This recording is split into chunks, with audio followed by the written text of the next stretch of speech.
This is the Net Group Investments Insights podcast, where one or more of our experts explores a variety of views and insights that investors care about. Welcome to a new episode of the Net Group Investments Insights podcast. My name is Lutando Mzilikazi, Regional Sales Head for Gauteng, and today I will be discussing a topic that is top of mind for many South Africans, the impact of the proposed VAT increase on investors in South Africa. I'll break down the various layers of impact for investors, but also outline actionable strategies to safeguard your hard-earned savings. During the recent 2025 budget speech, the Finance Minister proposed a phased increase in the standard value-added tax. This means VAT could increase to 15.5% effective from 1 May 2025 and to 16% 1 April 2026. The measure would aim to bolster fiscal stability amid a sluggish economy and rising public debt.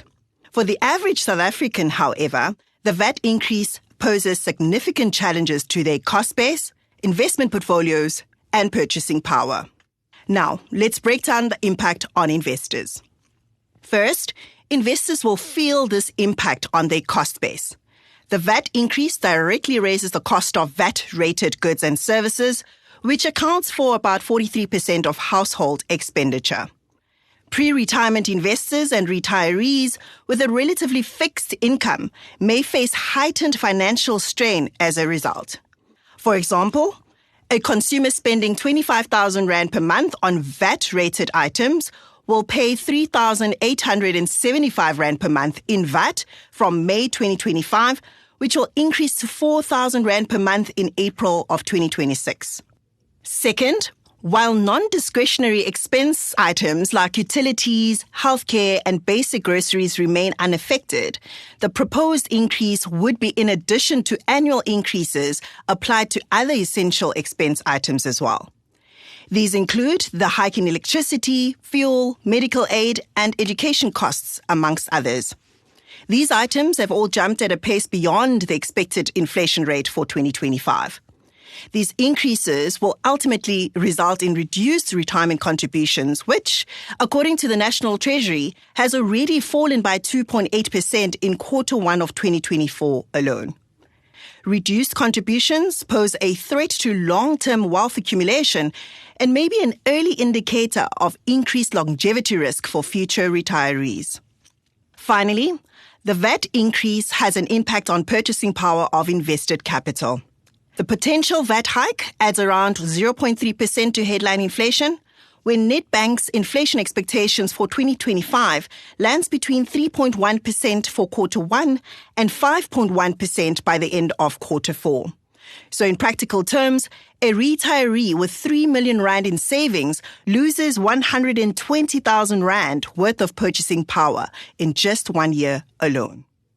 So what can investors do to minimize the negative impact of the proposed policy changes like VAT on 1, their cost base, 2, their retirement contribution levels, and 3, their purchasing power? Step 1, to limit the impact of the proposed increase on your cost base, you would need to adjust your spending.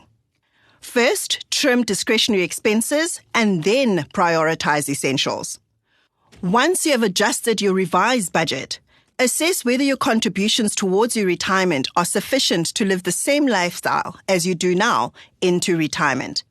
And if not, increased contributions becomes your third priority. Step 2, to avoid reducing your retirement contributions, leverage tax-efficient vehicles. Increase your contributions in either a tax-free investment account or a retirement annuity annually to offset any annual tax increase which would impact your current and future expenditure negatively. These products are a powerful mechanism for saving towards a comfortable retirement and more immediately assist in reducing your overall tax burden despite this and any future VAT increase. Step 3.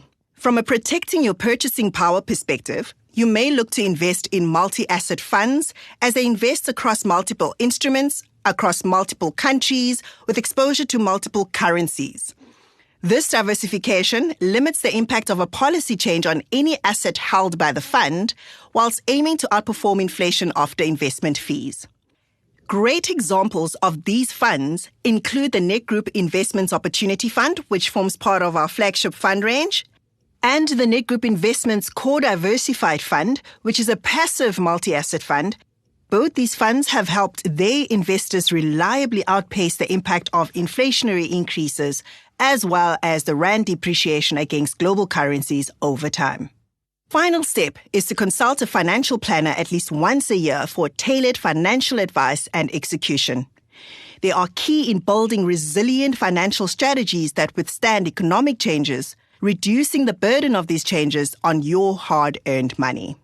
That's all for today's episode of our Investments Insights podcast. I hope you found the information useful. Until next time, keep safe and keep investing.